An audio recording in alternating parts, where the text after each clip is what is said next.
este bote le estamos poniendo los demás materiales.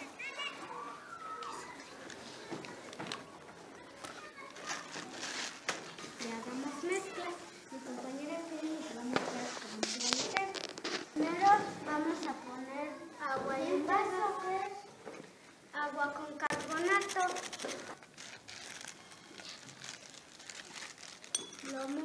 Lo vamos a mover.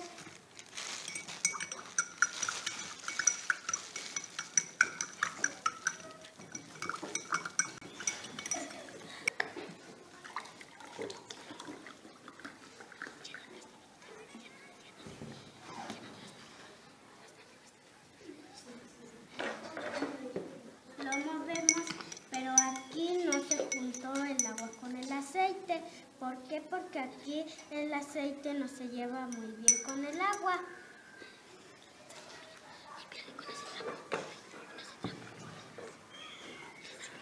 Y así queda el agua. Muchas gracias por su atención. Vamos a empezar con el agua, con el aceite.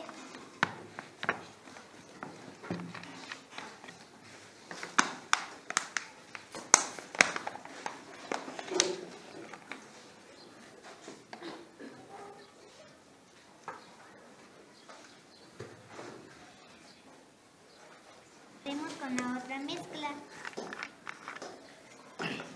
que es agua con sal. La tierra con el agua.